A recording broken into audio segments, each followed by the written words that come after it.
Hello my dear students. Today we are going to start chapter number 1, unit 1, that is Introduction to Object Oriented Programming Concepts. Now, first one, procedure oriented programming. You should all know that there are two types of programming, of which first is procedure oriented programming, and its approach or how it works is it allows the user to develop the logic by applying number of functions, right?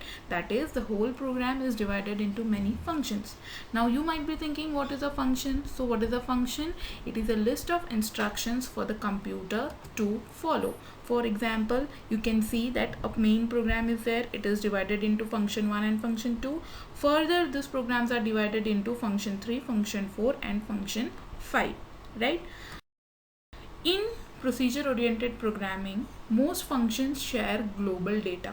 Now it is very important to know what is global data.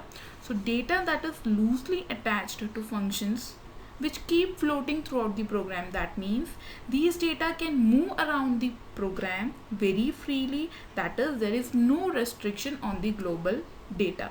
For example, you can see global data, that is a single data. It is used by both function 1 and function 2. That means the data is common for both, right? Limitation of POP. We already learned what is POP. Now limitation. What is the limitation or what is the drawback? See, I already told you that data is global, right?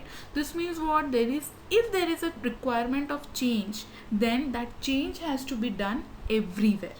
And this is the reason why we cannot use this procedure oriented programming to solve complex problems in real life situations.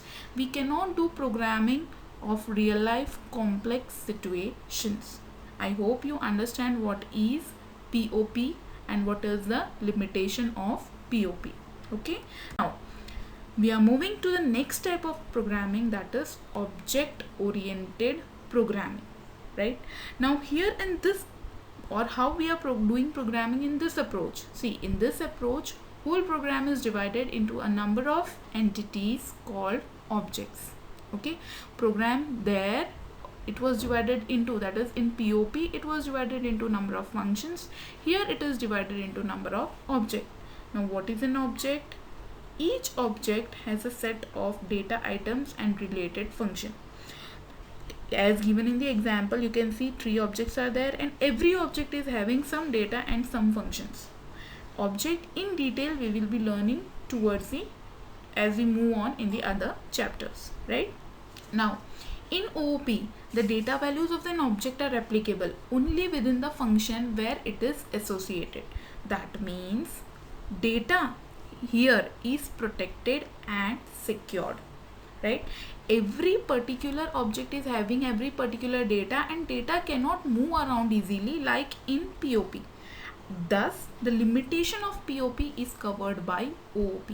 And so this is a programming language, that is object oriented programming language is more used nowadays for doing particular programming in real life complex situations. Okay, now very important, what is the difference between OOP and POP? We have already seen what is OOP and what is POP. Now difference number 1, as I say, problem solving.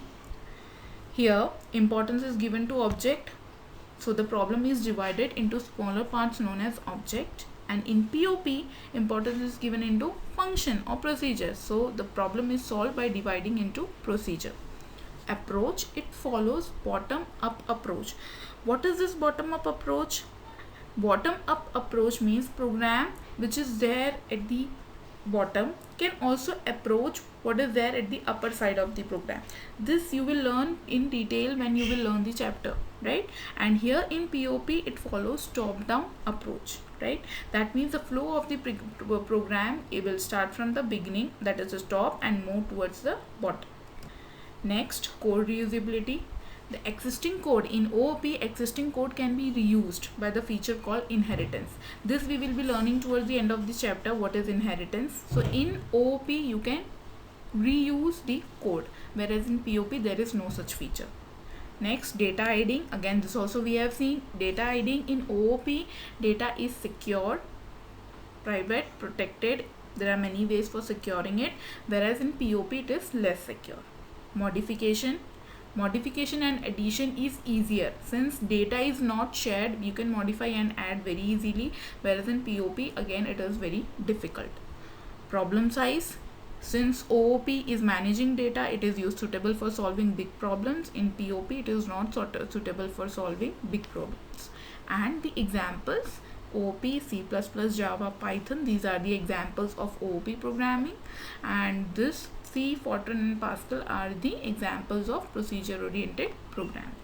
Okay, so I hope you people are clear with the difference between the object oriented programming and procedure oriented programming. Okay, now moving on to the main part of the chapter, that is the basic principles of OOP.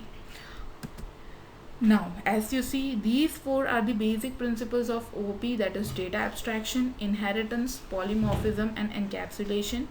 One by one we will learn each of this in detail. On to the first one, that is data abstraction. The act of representing the essential features without knowing the background detail is called abstraction. This will be more clear with the example. See, example is given, that is a digital camera. Okay, while using a camera, you just click on the button and you get the photo. You need not know what is there behind the camera, right? What all functions or what all programming is done in that camera, that you need not know. You just click on the button and you get the photograph. So this means what? Only the essential features are known to you, or you are known only with the essential features. The background detail is not important, right? I hope you understand the example of digital camera. It only the essential features are known, background details are not known, and this is known as data abstraction. Now next principle, that is inheritance. What is the definition? Inheritance means to link and share some common properties from one class to the another class, right? From one class you can make one class, and from that one class you can make another class. Okay, now what is the benefit of this? Whatever is there in class 1 can also be used in class 2. Okay, this is possible how? By deriving a new class from the existing class. Okay, now see to this the important points. The main class, the first class which we are making, that is known as a base class or super class. Okay, now the next class which is being made from the first class, that is known as a derived class or a subclass or a target. Okay, now very important, we have already seen in the difference that OOP supports reusability. Again, here you saw the example of reusability, that whatever is there in the first class can be used by the second class. So this supports reusability. Code can be used again.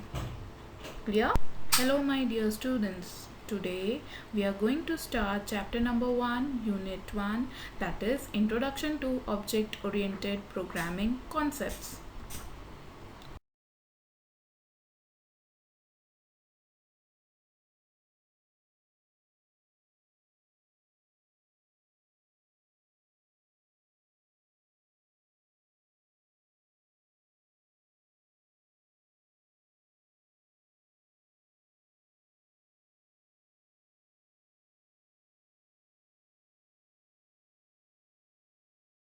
Moving on to the next, that is known as polymorphism. Next principle is polymorphism, the process of using a function or method for more than one purpose.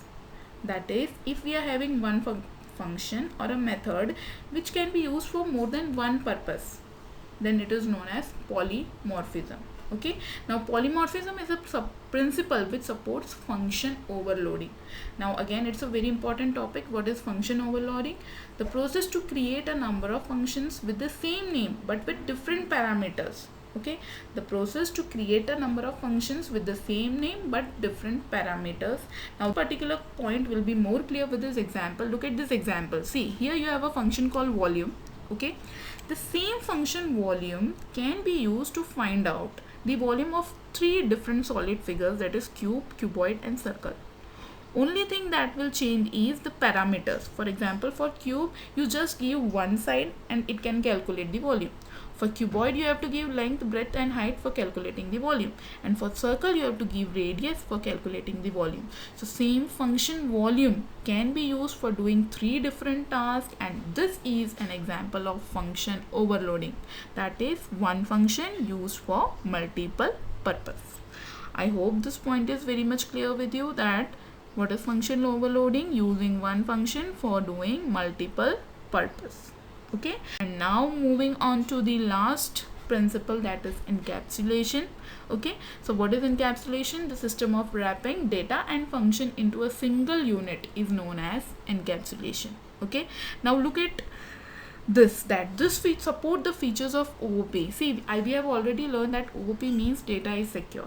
How this data is made secure? Data is made secure by putting them into a single unit or a package known as class. Okay, data is kept hidden and in the class, and from the class you cannot be accessed directly outside the class. Okay, now look at the example given. You can see the image. There is a class. In that class, methods and variables are kept and it is safe in that particular class. No one can take it from there. That means data is hidden, and this is the sole purpose of encapsulation. Okay, now, and that was the end of our chapter unit 1. Okay, these are the few questions which you have to write in the copy and you have to submit it to me later on. I hope the class was useful for you and you were able to understand all the concepts. Thank you.